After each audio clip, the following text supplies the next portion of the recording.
A strong character is a person who can take criticism, right?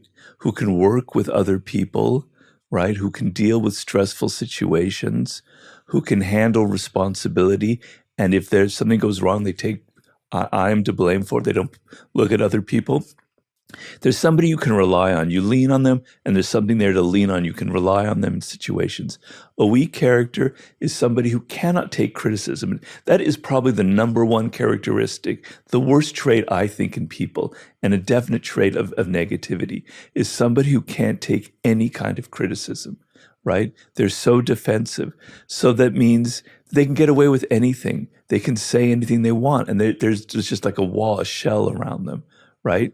So the ability in a work situation, in a relationship, to take criticism and be able to use it constructively is an incredibly useful and powerful trait to me that reveals strong character.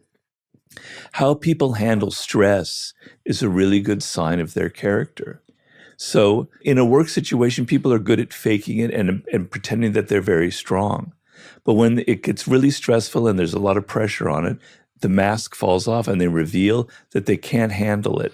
They're too weak. They're reacting to everything. They can't get out of the moment. They're so impatient, and fragile. And so the ability to handle stress shows that somebody has something strong inside of them, right? Mm-hmm. How they handle power, right?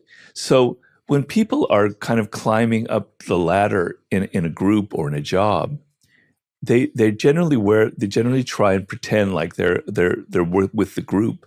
But once they have power, that all falls off, and they can become abusive, and they feel like they can get away with things that they couldn't get away with before.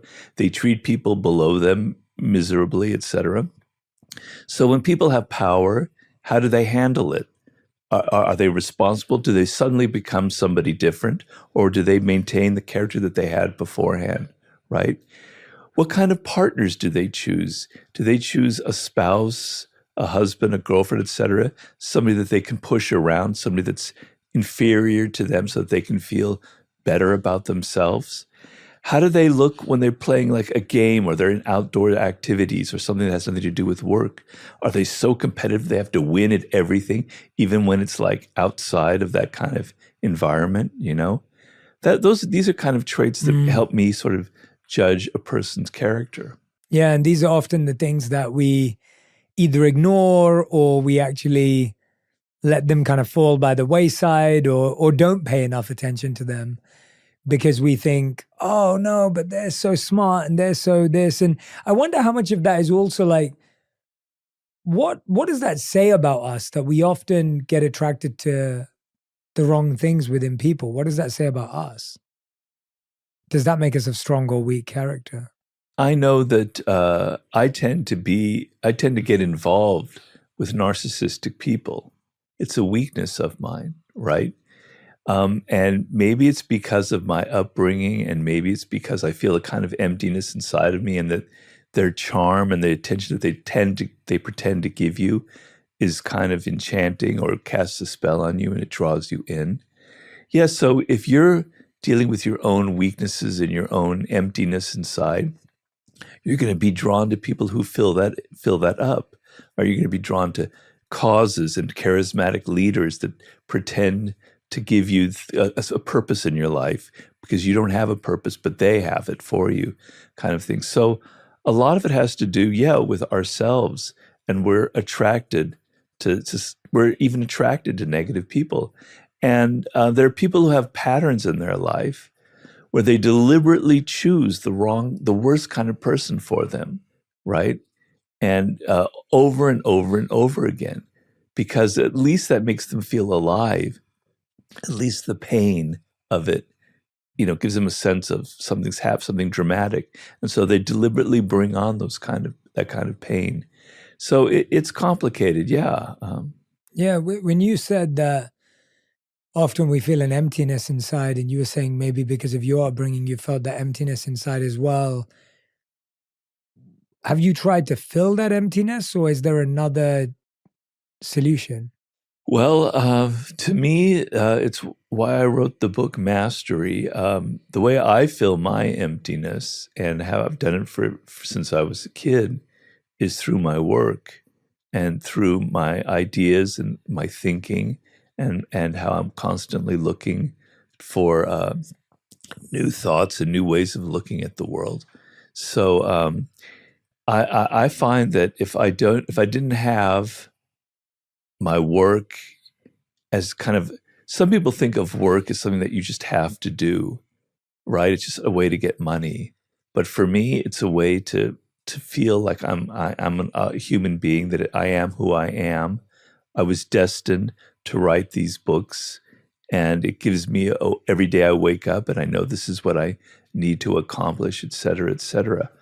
Um, and so that's why I read so many books. That's why I'm so intrigued by ideas. That's why I'm writing a book right now about a subject that very much captivates me, because it does feel that inner kind of emptiness. But on the other hand, as someone who meditates and practices a form of Zen meditation, there is a purpose to emptiness, right? There, it's not necessarily good to be always having to fill things up in your brain, like you're just pouring food into your system. There is something actually kind of intrinsically beautiful about the idea that there is emptiness, that I don't really have a self, that there is actually not, that there is no such thing as a mind. Actually, it's an illusion that we create, right? It's something, it's something through words that we have. So that sense of emptiness, that I don't have an ego, or that I'm confronting the world and I'm just hearing and seeing things as they are, is actually a beautiful thing. So I have to kind of struggle against this idea of always having to fill myself up. What's something you were saying you like observing humans and humanity? What's something that you've observed about humans over time that surprised you? Well, nothing really surprises me, because I read a lot of history and I see that things just keep repeating over and over and over again. I know, though, since I had my stroke, and since I'm physically weak and there are things I can't do anymore, I've actually noticed that people respond to me differently, and it's actually very positive. So sometimes I can be very negative about people. That's kind of my inclination. That's how my mind tends to work, which is not necessarily a good thing. We all have these attitudes that make us look at the world a certain way. I tend to have a negative bent towards human nature. But I must say, people have been very, very kind to me since I've had my stroke. And it's sad that you have to have an accident like that to be able to perceive it. But I've seen another side where everyone wants to help me. They kind of empathize with the fact that I'm a little bit helpless in these situations. And it's also made me kind of feel differently about other people who have disabilities or things that they can't help in their lives. But the sense of I'm a little bit helpless and people are really eager to try and help me actually is something that has kind of surprised me in a way. Yeah, I liked what you said there, that it's sad that someone has to go through something for us to then show that sides of ourselves, which means that it's always there. It means that it exists inherently within us. Yeah. Do you think it's because why do you think that is? Why do you think that is, that if it's inherently there, we don't display it at all times to all people? I don't know. I mean, we're all born with a capacity for empathy. It's something that interests me a lot, because the feeling that I'm connecting very deeply to another person, let's say my wife, etc., is a very overpowering emotion. Gets me out of myself, and I'm seeing the world through her eyes, as opposed to me always projecting myself onto her. It's a very moving experience. And sometimes you go to a movie and you find yourself getting inside the characters, you're getting outside of yourself, and you're feeling this empathy for them, you're identifying with them. These are all very powerful emotions, right? And we all have the capacity for that. But the world we live in is actually a machinery to deaden those emotions, that sense of empathy, right? It's just put so much emphasis on ourselves, on our individuality, on who we are, our needs, our the attention that we want, that we deserve. We're so focused on ourselves that natural feeling of wanting to get inside of another person. And it's very strange, Jay, because if you think about it, our inner lives are actually quite boring. The same thoughts repeat over and over and over again, the same emotions, the same preoccupations, the same anxieties. And other people, they're so different. They have their own worlds, right? It's like traveling to another country. So we should actually be much more oriented towards other people.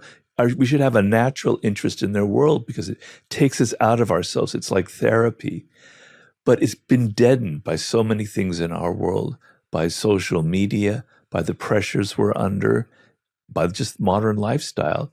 And so that empathetic muscle that everybody has is kind of atrophying. And yet there'll be moments where it kind of sparks to life. And you feel like, God, I want that. I want more of that in my life, more of that in my world. How do I get it? What would you say is your most repeated thought on a daily basis? Like, what do I need to do today? What's on my schedule? Yeah. So like I'm meditating in the morning and I'm trying to empty my mind and I'm going into what's known as a koan, right? And then these thoughts keep bubbling up and they're so annoying and it makes you aware of of the machinery of your own mind. And so to answer your question, it's always like, oh, did you remember that you have to call this person this afternoon? Did you remember that you have to change that reservation? Do you remember that you have to do this, that, the other? Scheduling things. So unimportant, so trivial, where I'm trying to open my mind up to something vast and important. It's little things like scheduling and stuff like that. Then there'll be other thoughts that will be repeating, like if I saw a movie from it, images will keep popping up from that and such. It makes you aware that you're not in control of your own mind, right? Mm. How have you found over time with meditation and other practices? What have you used in order to start quietening, emptying, whatever the right word is for you, releasing those thoughts so that you can connect with the vastness, be creative, or self-express? Wow, it's not easy and it's an ongoing process. And I could say I'm maybe 10% of the way where I'd like to be. But first of all, you recognize, you go through a thing where a thought pops up and it's like, why am I thinking about that? I don't like it. You realize that it's just a thought. And what is a thought? Now I know we're getting really weird and metaphysical here. I like it. But it's not real. It's a phantom, right? It has no reality. Reality is your body, the present moment, the birds outside, the sky, where you are sitting, the fact that you're alive, that your blood is pumping. These are real. But that thought in your mind is a shadow. It's a phantom. It doesn't exist. It has no reality. And so I go through this process where don't engage with it. And it's really weird because then my mind plays tricks on me and it pulls up a thought that's definitely going to engage me, right? Because it wants that. It's like a sugar rush. And so I go, okay, no, I'm not going to engage with it. And it made me realize as I went through that process that this is what social media is based on. Social media has mirrored the human brain on a large scale.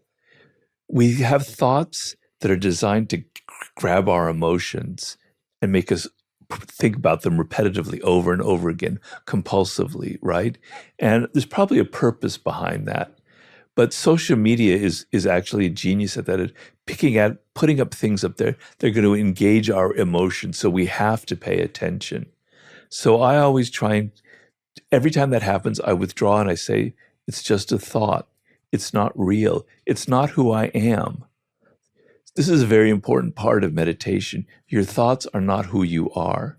They're a separate part of yourself. You are something different from your own thoughts. I don't know if that means anything to you. It does, definitely. And while we are not our thoughts and we are not our mind, our thoughts become our reality. Yeah. We find that a repetitive thought turns into a habit, that turns into a pattern, that turns into an action, becomes our reality. For example, I am a unorganized, lazy individual. usually translates into, oh, I forgot to send that. It didn't happen, because now it's a belief that's built up. And so it's so fascinating that something that's so not real becomes so real. And I've been really into seeing how thought editing is so useful as an activity and an exercise, because I've found so many of my thoughts become my beliefs that become my life. And I think a lot of people don't realize, because they don't realize that their thoughts are like clothes that you can change. We do believe that our thoughts are real and our reality, Right. and whatever we're hearing in our head is exactly what is. Right. And we don't realize that, oh, it's like looking in your wardrobe and saying, I don't like the color green anymore, I'm going to change it for blue. Right. It's as simple as that. Well, there was something I read recently in one of the Buddhist books that I like to read that said our minds are basically topsy-turvy. They're upside down. So the reality is we don't I mean, I don't want to get too deep into this, but we don't really have a self. The self is a construction of our minds. There actually is nothing there. And that kind of emptiness, that egolessness, is enlightenment. It's a beautiful feeling. And maybe in your life you've touched upon it briefly. I know I've touched upon it briefly. It's not the reality I have every day. But that's real. And what's not real are the thoughts, but everything is turned upside down in our worlds. And so these delusionary thoughts about people, about who I am, about my habits, etc., they become our reality when it's exactly the opposite, right? You have to be able to be aware of that. And so, meditation is all about becoming aware of these things, because we walk around like automatons. I'm very into this writer named Gurdjieff. I don't know if you've ever heard of Gurdjieff. No, I haven't. He was he's basically from Armenia. He was in the beginning of the 20th century. He was this man who was very interested in mysticism, and he traveled throughout Asia trying to find the essence of all the different esoteric philosophies. And he created his own philosophy. And it's very interesting, very exciting stuff. He wrote a book called In Search of the Miraculous that I highly recommend people. And it's not woo-woo stuff. He was a very, very practical man. He puts it in very practical terms. But his idea is that we walk around asleep. We're on automatic pilot constantly. We're not really aware that we're breathing, that we're existing. We're not aware where our thoughts come from. We're not aware of how our body moves, et cetera, et cetera, et cetera. And so it's a process of slowly becoming aware of these kinds of things that is really I've been doing this 14, 15 years now, and it's really, really kind of changed the course of my life, I have to say. Yeah, I love that. And I can't wait to read that book now. And I couldn't agree more. I feel we're so disconnected from our mind and body that we constantly believe that someone outside of ourselves has the answer for how we feel.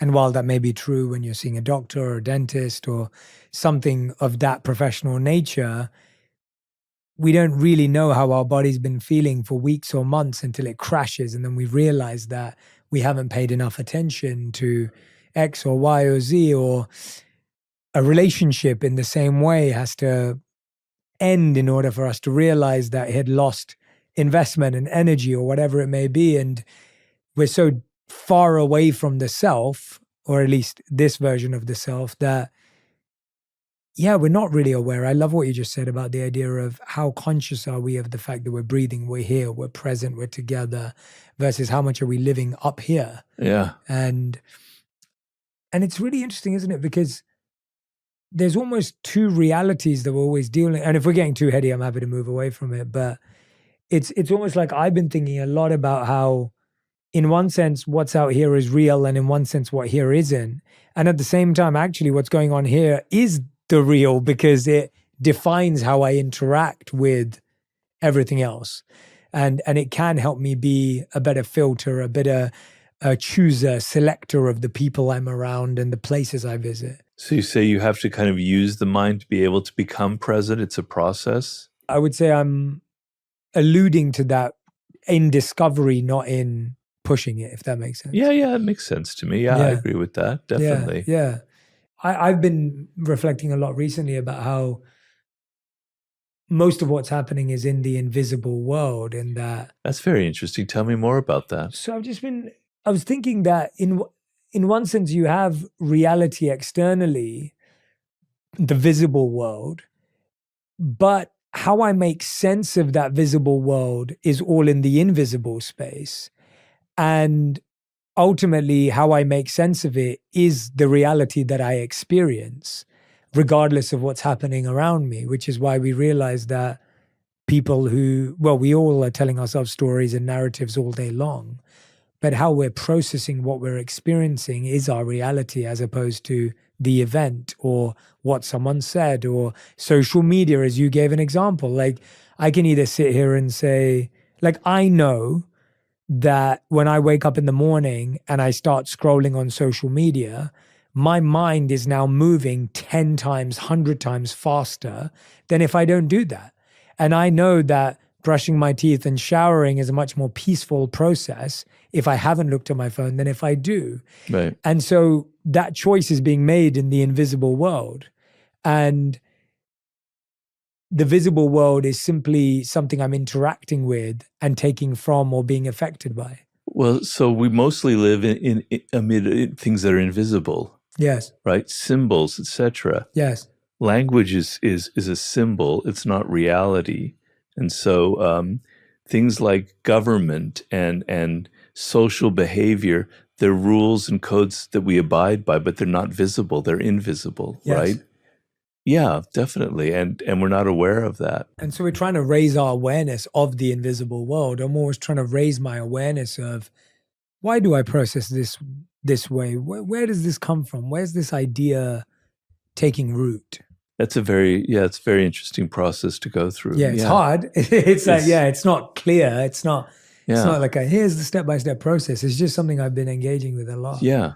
Yeah. I like to try and go through a thing where I question all of my beliefs and things of where does that come from? Why do I believe that? Why has that become something that's so hardened into my brain? I believe that about myself and who I am, about other people. I continually try to challenge it and look at what might be the source of it, and then maybe say it could be the opposite, right? And actually, it can lead to a lot of problems because it's like my mind is always swimming, and I'm never really think anything is certain. I'm always, seeing the opposite side of it. But I think in the end, it's a very healthy process. How do you? I love where we're going, because it kind of comes back to your same point your earlier point about how someone of strong character knows how to take criticism, which means they know how to deal with the opposite of what they think or feel. And so this idea that you're sharing now, that it's healthy to be able to question, to evaluate, to assess our beliefs and values. But like you said, it's one of the hardest things to do because you get into a space of uncertainty, you question your identity, you lose a sense of direction. How do we question ourselves without losing ourselves and actually realize that that is the process of discovering and building ourselves? Like who really are you in the end? What constitutes you, the essence of you? What were you meant to accomplish in this world? Right? Your sense of purpose, to use the title of your show. What is it that makes you an individual, makes you unique, that you alone are meant to accomplish in life? Well, it's not given. We don't know it. And a lot of people really, really struggle with trying to figure that out, right? Because they've been programmed by their parents, by their siblings, by the culture, by their teachers, to say this is who you are, this is what you should believe in, this is what you were meant to accomplish in life, this is what's cool and what's not cool, okay? And so you have to question yourself. You have to say, is this really who I am? Am I really interested in this subject? Am I really interested in this kind of person, in getting in a relationship with this kind of person? And so question yourself on that level. You're getting at a deeper and deeper core of maybe who you are at essence. You're cutting away all of the social stuff that has been foisted upon you, that it has nothing to do with you, right? So in some ways, you're kind of a mystery to yourself, and you're sort of trying to solve that puzzle. And you have to ask these questions. is this something I'm actually really interested in? Is this an intrinsically important thing to me? Or is it something that's in the culture or something that other people have told me? And questioning that over and over and over again is not to lead you into this abyss where there's nothing real. It's to get you closer to who you are, to what really matters, to what that essence of you is, to what you were meant to accomplish in life. And once you reach that inner kind of gold, then you have a degree of certainty. Mm-hmm. So I knew from a very young age that I wanted to be a writer, right? I had a struggle to figure out what kind of writing I wanted.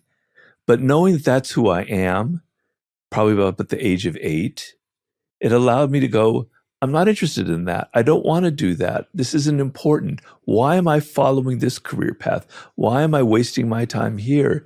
And then, so knowing that kind of core, you don't have to keep questioning yourself. So I'm never going to question myself. Why are you a writer? Why are you writing books? You should have been a pop star. You should have been a rock singer. You should have written poetry. You should have been a lawyer. No, I'll never go there because I have that firm ground beneath me. And that's what your questioning is supposed to lead to. Get to the essence of who you are. And once you're there, you have a degree of certainty in your life. Yeah, it does. It does. And I feel like a big challenge, something that I've been thinking a lot about lately, is a big challenge of where that comes from is because we care so much about what people think, and we're scared of being an unsuccessful version of ourselves because we'd rather be a successful version of what someone else wants us to be. Yeah. And so we're scared of being an unsuccessful writer if we could be a successful accountant. We're scared of being an unsuccessful artist because we'd rather be a successful tech person, whatever else it may be, fill in your blank. And because what we think people think of us has such a strong hold on us that we can't pivot to our passions, we can't maneuver to our purpose, we can't accept that maybe I'm not what this person wants me to be. And I've been spending a lot of time in this to try and figure out, let's dive into it from different perspectives. But I guess, how much, Robert, do you care what people think of you, and how have you made sense of that over your time as someone who obviously writes that a lot of people enjoy your reading? People may disagree with you, they may agree with you, people, as you said, debate, discuss, but how have you made sense of that? And what's been your process of dealing with how you think people think about you? There's how people think about me who know me personally, and there's how people think about me in the social realm who don't know me personally and who have an idea of who I am, which is often very different from the reality. But naturally, as a human being, I care that people understand that I'm a certain way, that I have a certain character, that I actually love jokes and silly bathroom humor, and that, I like stupid movies, and that I'm not always, reading heavy philosophy. My wife can tell you all about this childish side of my personality. So, it's always been important to me to feel kind of authentic and sincere. And I've always hated, and it's probably why I wrote the 48 Laws of Power. I hate people who are pretending to be something that they're not. Deeply, deeply wounds me, and I don't know why. I don't know why it's been like that since I was a child. Maybe I suspected that in my parents, the kind of falseness that upsets me deeply. And so I wrote the 48 Laws of Power because I felt people are such hypocrites. They pretend that they're not interested in power, but that's all they're interested in, right? They wear this front like, oh, I just want to help people. I just want to make movies and culture and art. No, you're interested in power. So it's always been deeply important to me to kind of reveal what's really going on in someone and to sort of feel that way about myself. So when I don't feel like I'm myself, when I feel like I'm faking it, and sometimes, to be honest with you, Jay, being a kind of quote unquote self-help guru, it feels false. It doesn't feel like who I am. I feel like a bit of an imposter. That's not really what I wanted to be. Can relate to that. I just wanted to write books. I love ideas. I love thoughts. I love expanding my consciousness, right? So the feeling that I'm not being who I am and that other people are kind of glomming onto that is upsetting to me. Yeah. I don't know if I'm answering your Oh no, question. that's resonating so deeply with me. I think it's so interesting, isn't it? How your self-perception is so different from people's projection onto you. And so I can identify with that. I do what I do because I'm just sharing what I love. Right. So I love meditation. I love wisdom books. I love traditions. I love ancient wisdom and modern science and seeing the parallels between the two. And I just love talking about that and sharing that. Yeah. And I don't think I've ever thought of myself as a guru or a guide or that kind of individual. But we in society, if someone shares or teaches or gives insight or advice, we box them or bucket them as that. So same as you, Right. we'd go in the same bucket, even though we kind of do similar things but very different things. And we probably have some similar interests and some different interests. And it's interesting how there isn't a space. Like I often say to people, I'm just trying to be everyone's spiritual friend. Like that's my goal. Like I'm that guy who's introducing my friends to cool things that they may not have come across, whether it's Eastern spirituality or wisdom or whatever it may be. Like I'm that guy, and that's all I want to be. I don't want to be anything else. Right. But it's hard when you almost get put on a pedestal, even though you didn't ask for that or didn't want that. Well, people's perception of you can almost become how you perceive yourself if you're not careful, For sure. you know? And so that's why I keep coming back to myself and going, is that really who I am? Yes. I don't think so, Robert. You know? And also, I actually I'm a flawed individual. I'm a flawed human being. I have, blind spots in my nature. I have compulsions that I wish I didn't have. And I don't like this idea that people think I'm this powerful person who's figured everything out, because I'm not. That's why, I wrote the book, The Laws of Human Nature. It was because I understand that I shared these same flaws, that I have narcissistic tendencies, that I too can feel envy, that I have moments of grandiosity. So I'm not comfortable with the idea like that I'm this somebody that I'm not, that the perception of me is. But that's what happens to a lot of successful, famous people. They become trapped in what other people are thinking about them. They become trapped in that image. And I honestly think, I could be way off base, but I'm thinking of somebody like Anthony Bourdain, who committed suicide. I think he was burdened and weighed down so much by how people thought of himself, and it wasn't who he was. And it kind of made him feel deeply uncomfortable. Now, I'm sure there were many other issues going on, but a lot of times it can make you uncomfortable in your own skin, the way people perceive you, and it can lead to deep feelings of depression and a loss of who you are. Kind of thing. Yeah, absolutely. I mean, could write a new book called The Flaws of Human Nature. It's like Thank you. it's Well, that's what the book is, yeah, really. yeah. It's I the know, yeah. 18 dark corners of human nature. But yeah, that's a good idea. Yeah, it's just a thought of like it is true. There's a seeking of perfection, and there's a sense that we've created in the world of before and after, in the sense that if you look at like a workout program, and there's nothing wrong with this because it makes sense, but there's a before picture and there's an after picture. And if someone's wealthy, it's like they were poor and now they're rich, and everything's a linear before and after journey. And what we're talking about, and I fully agree with you on this, is that actually all of my challenges are cyclical and they're different. So it's not that I never feel envy anymore. It's that I feel it differently to how I felt it 10 years ago.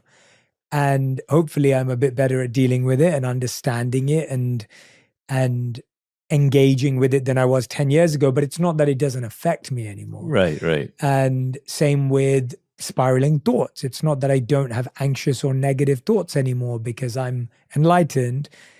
I still have those thoughts. I just deal with them better than I did 10 years ago. And I probably have more tools to help me engage with them. That's true. That's very, and I think that cyclical nature is a wonderful thing to accept as an individual and as someone who's learning, because you then don't fool yourself to think, oh, there will be one day where I will no longer have a negative or anxious thought like Jay and Robert. Like, they probably never have it. And it's like, well, yeah, you probably have less, but it's not that I never have them. Exactly. Right? Yeah. Yeah. And so that kind of idea of this before and after, I think, is what confuses so many people, because it feels like, oh, there is a point at which I never have to go back to being this version of myself. Well, that life isn't like that.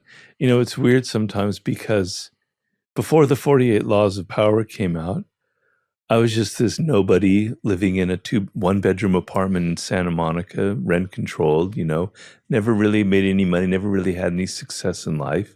And I was constantly giving people advice, but nobody would listen to me because I hadn't written the book. And suddenly the book comes out and I'm supposed to be a different person. It's very strange, but I'm actually the same person that I was when I was living in that miserable one-bedroom apartment, and giving out my advice that nobody listened to. Now people listen to it, but the only difference is because suddenly I have this credential, which is very strange. Yeah, I can relate to that in so many ways. I used to be mentoring, coaching people in my community. I would do these little events in London 10, 11 years ago now, where like 5 people would show up, and it was, I was just doing it. I would speak at universities for free for years. Like it's been such a big part of my life to just do this. I've always wanted to be someone who's learning and sharing. That's what I enjoy. I enjoy learning and I enjoy sharing. And I enjoy synthesizing and making things simple and practical for other people. That's what I get my joy from. And I was always inspired by 2 quotes. One is Ivan Pavlov, where he said, if you want a new idea, read an old book. And so that's always been something that my work has been inspired by. It's always based on ideas that seem timeless, but they're and old. Very beautiful, yeah. Yeah, and then there's another thought from Einstein, which is another part of what inspires my work, which is if you can't explain something simply, you don't understand it well enough. And so these were the 2 kind of tenets that what I enjoyed doing in the world. And again, I don't think they're magnificent, miraculous, or brilliant. They're just what I'm meant to do. And there's such a beautiful significance and insignificance in that very understanding. Like, it's really significant building because I'm like, I know what I have to do. And it's really insignificant because I'm like, it's just what I have to do. It's not the best or the worst, or it's not comparative. Right. And I think that's how, when you're talking in the daily laws of power, that's kind of how, in different words, how you describe like your life's, your life's gift, your life's work, your life's path. I've always liked old books myself. So, I read a lot of books of philosophy, etc., history, but I also read books of famous Zen classics. The 20th century books, I'm not so sure, but I'd read like something from the 11th century where the thought process is so different, but it's timeless, it's human. Man, it is so beautiful. It so sparks these ideas that he, or this writer, this thinker, was dealing with the same things now, 1,000 years later. But they still strike a truth, but it's in this language that's very weird and primitive and barbaric. I don't know why that excites me so much. It's the same idea that a modern writer might write, but put in the words of somebody 1,000 years ago, it suddenly touches me. Yeah. Can you explain that, Jay? I mean, I don't know if I can, apart from the fact that you've reincarnated and you had some connection to it, but can I explain it? I can't explain it, but I can reflect on it. I mean, I find that there's a part of it that writer or creator may never have known if anyone would ever read it. Yeah. And so that privacy and that secrecy and that intimacy with their work, not knowing that it would ever be viewed, seen, read, broadcasted, that has some power to it. Yeah. There's a humility to that. Whereas now people write, we're expecting all these people to be reading it. We do it for the attention. Yeah. It was much different back then. Yeah, that's very interesting. I never thought of that. Yeah, I've definitely found that I try and sit with ideas for longer now and try and I'd love to know your process for that. How have you managed that since that moment of where you became quote unquote successful because externally, because of 48 Laws. How did that change your creative process? How did you hold on to the roots of this kind of thinking? So after the 48 Laws of Power came out and it was successful, I was at a turning point in my life. And it's a turning point that a lot of people I think have faced was, do I just continue redoing the 48 Laws of Power? It was successful. It worked well. Why don't I just write the 48 Laws of Power Part 2? It'll bring in money. It'll bring in attention. I'll just riff off what I wrote there. And something about me was not comfortable with that. It seemed cheap. It seemed easy. And it seemed lazy. And I know myself that if I'm not challenged by something different, I grow bored. So I have to write something that feels like there's energy behind it. There's anger. There's love. There's something powerful behind it. I have to feel it or it won't be in the words. So if I'm just doing the 48 Laws of Power Part 2, it won't be there. It'll have an emptiness. And damn it, a lot of artists and writers fall into that trap, and it's why their books kind of have this sort of hollow ring to them, right? They're just going through the motions, just repeating what worked before. And I can't stand that feeling. I have to feel like I'm off into a new land with this new book. So each book has to represent a challenge, right? And so the one I'm writing now is completely different from all 7 of the other books.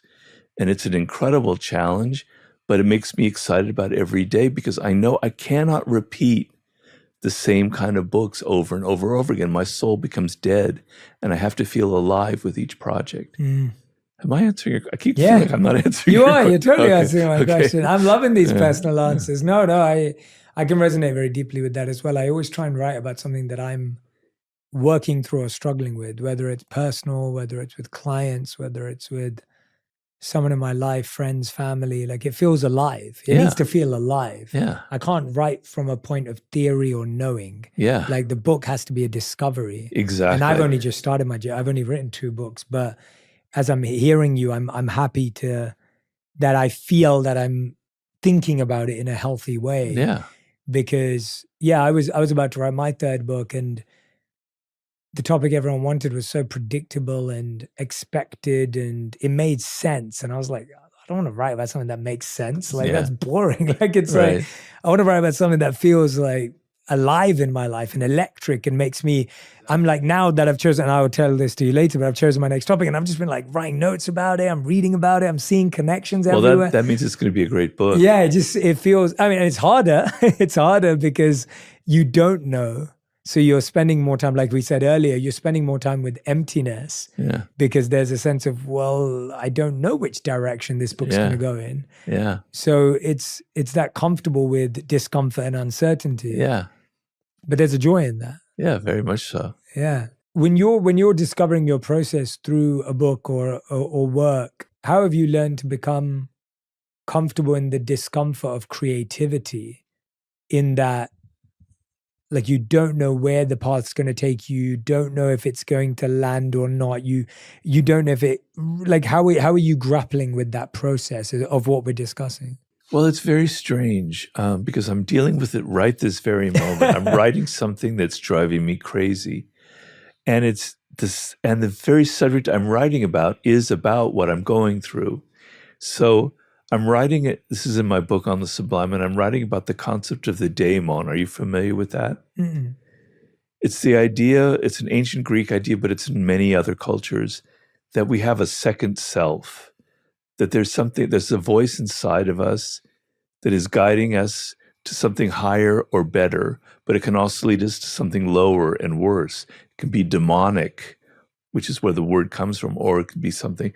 And Socrates had his daemon. There was a voice inside of him. And it always just said, this is the right way to go, or this is the wrong way to go. Nothing more than that, right?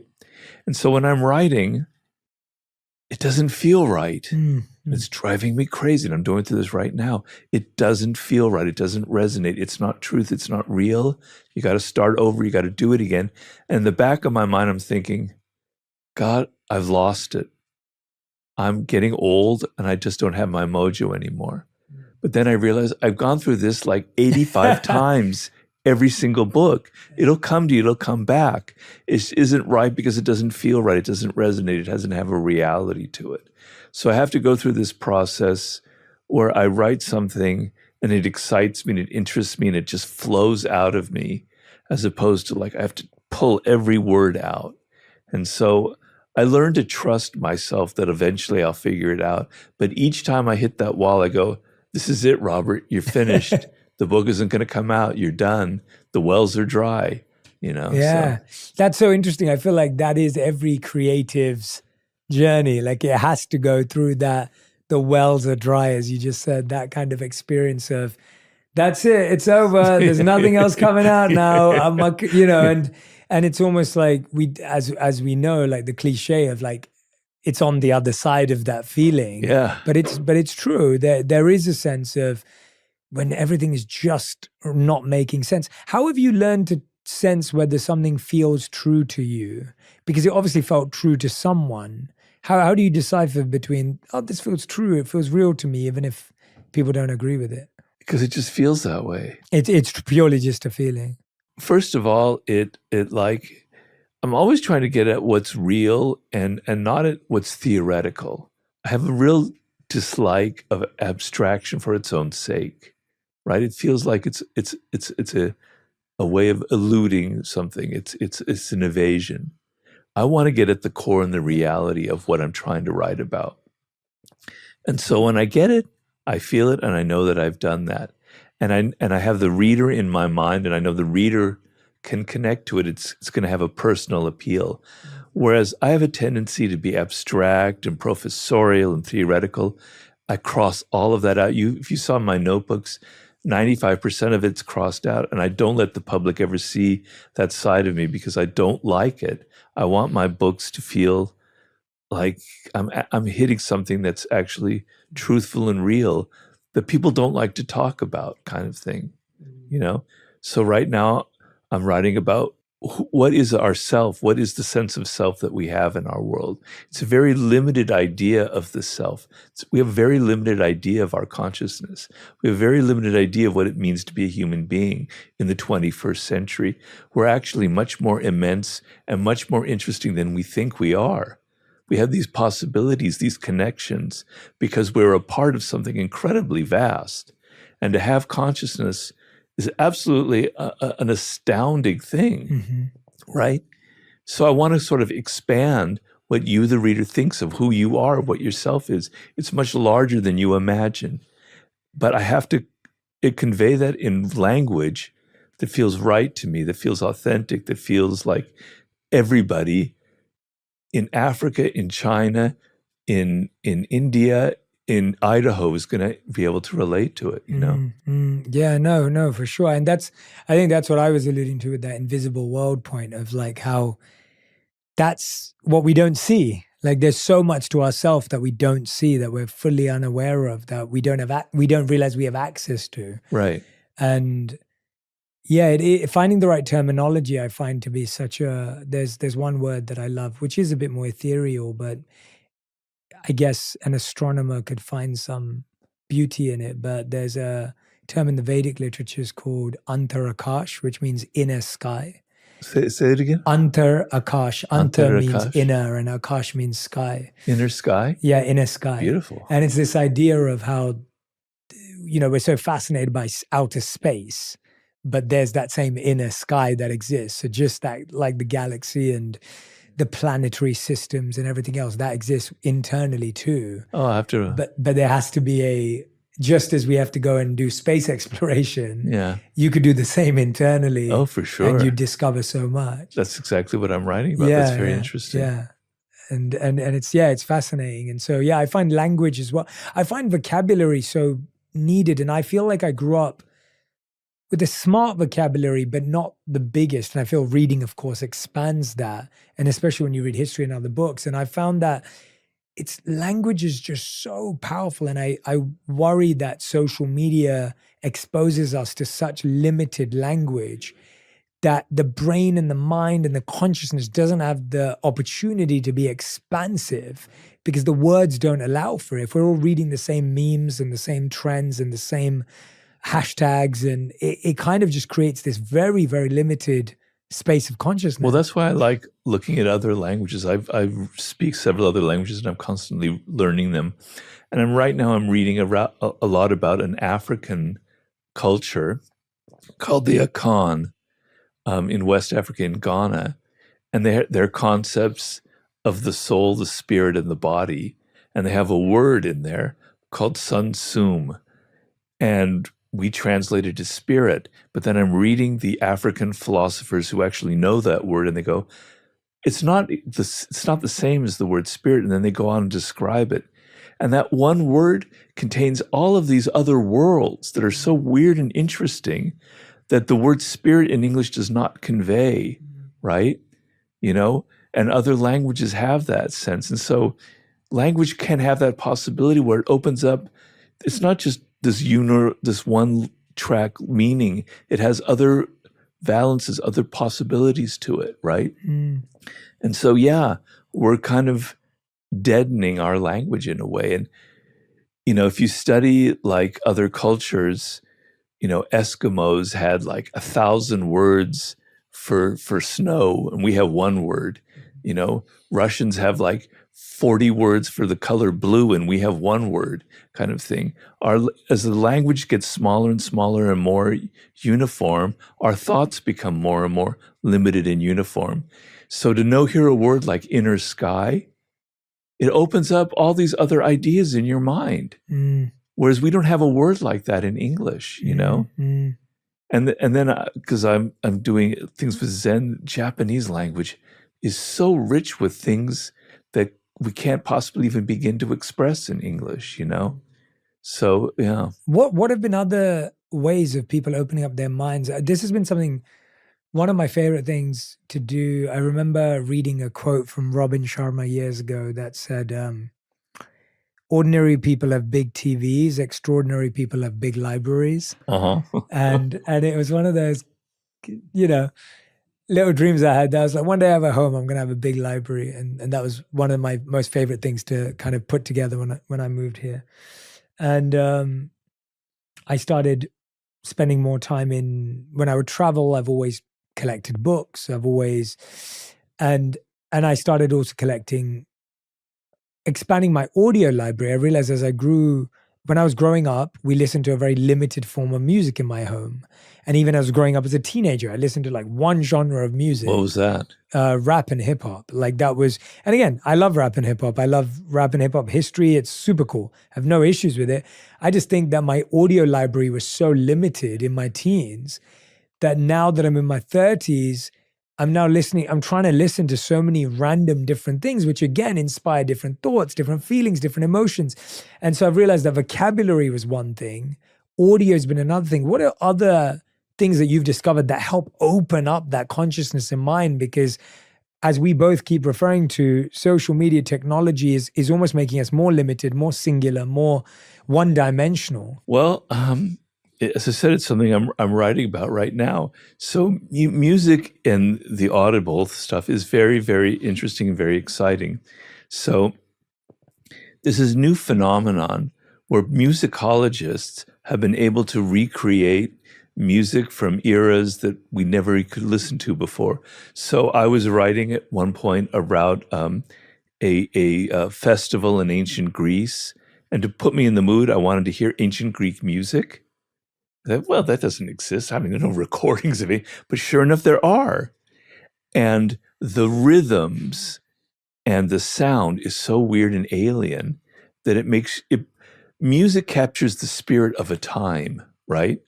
So if we're only hearing these same melodies, you hear cars going by with that same kind of pop song, it's such a limited circle of harmony, such a limited circle of what music can be. But when you open up to African music, to music from ancient Babylonia, to Greece, to music in South America, other rhythms, other poetry in music and sounds, it's mind-blowing. It's interesting. So that's what I'm saying, that the human animal is much more interesting than we think it is. Reading about ancient cultures is a very mind-expansive project you can go on. Are there any books you'd recommend in that regard? You know what's so exciting now is they have these books called The Daily Life in Ancient Babylonia, The Daily Life in I forget which city in India, The Daily Life in Ancient Greece, etc. And you get a feel for not just the grand philosophical issues, but how people ate, what their houses were like. And um, so I just wrote a chapter about our relationship to time and history. And I was trying to take the reader in my new book, I'm giving them exercises. And I'm saying, try to imagine yourself in a world 1,000 years ago, and you walk out your front door. There's no mechanical sounds. There's no airplanes. There's no cars. There's no machines. It's just birds. Maybe a saw and a hammer is the most you're going to hear. That's a strange thing. There are no signs. There are no advertisements. There's no words everywhere. It's kind of empty, right? You're just wandering around. There are all these kind of rancid, weird, horrible smells because people aren't bathing. But they're very human smells, right? Your whole sensory experience is on another level. But when you live in this 21st century world where things are so sanitized, where we don't smell these things, we only hear these packaged mechanical sounds, your sensory world is shrinking down and down and down. And you realize, yeah, ancient world, they had some bad stuff. They weren't very good. They had slavery. I understand all of the negatives, so I'm not painting this portrait. But on another level, their realm of senses, their realm of language, their internal worlds were far richer than ours. And by connecting to that, by reading these books, not just the daily life thing I said, but actually text from those times, as I was mentioning when I read a Zen monk from the 11th century, and the different thought processes, it opens my mind to a different way of thinking, to a different way of accessing reality. But like I'm reading a lot about Aztecs because I'm sort of obsessed with the Aztecs. I don't know why. And they had these amazing spectacles. That was the thing about the ancient world, these festivals and spectacles that are far beyond Burning Man or any rock concert, right? I could describe the fire ceremony in Aztec culture that only occurred every 70 years. There is nothing you can ever imagine in your life that would be like that. It is so utterly spectacular. And so I have this 800-page book called Aztec Philosophy. And it's very theoretical, but God, it gives you an entree into a totally different way of thinking about the world, right? Where they have these metaphors that the universe has this energy. Some of the energy is like string that's being wound around in a certain way. It's like weaving, like other things like that, this kind of energy that the world has. Wow, this is fascinating. Our ancestors were actually thinking, but they're not they're us. It's a human being. We're all human. We all have those same kind of consciousness. Yeah. I love also finding things in cultures that match, but are in different languages. And so, like what? So I went to Hawaii a few years ago, which obviously for someone who grew up in London, it's not normal. People in America or LA travel to Hawaii fairly often. I went to Hawaii and, well, not often, it's more accessible, but I went recently and my wife and I went on one of the tours there and they showed us the petroglyphs, which are there obviously like markings and storytelling technique and tool. And they were showing us how when a child is born, they used to place the umbilical cord on the ground and they would then draw a spiral around it. And that would be seen as a place that the child could always come back to feel the energy and reconnect with the earth. How exciting. And I was thinking, that's spectacular. I wish everyone felt this connected to the earth. And then we would go out every morning on a canoe. I forget their name for it, but they had their version for it.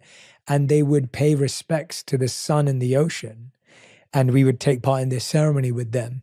And in India, there's something known as Surya Namaskar, which it translates to sun salutation. Sure. Which, again, I've talked to Andrew Huberman about this. It's like kicking off the circadian rhythm, but the goal is you pay your respects to the sun for everything it offers to you and the energy that it provides. And so to see that in Hawaiian culture, Indian culture, and then I was in Bhutan recently. I went on a trip to Bhutan, which I'd always wanted to visit.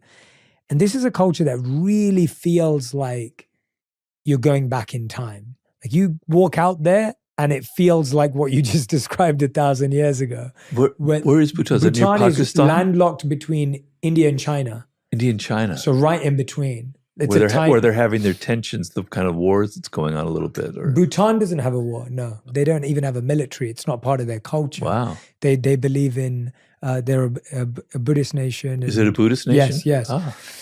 And their practices are very protected. Their culture is very protected. Like everyone generally still wears the cultural dress. How exciting! It was spectacular. There may be a couple of these now, but until very recently, there's no malls, no cinemas, no restaurants, like completely. Yeah. And it's beautiful because it's just hills and mountains. They believe that the forest will always be 70% of the landmass because they believe they're sacred. You can't trek up to or ski on any of their mountains because they're sacred. They protect them. So there's I almost felt like what you just said. There's no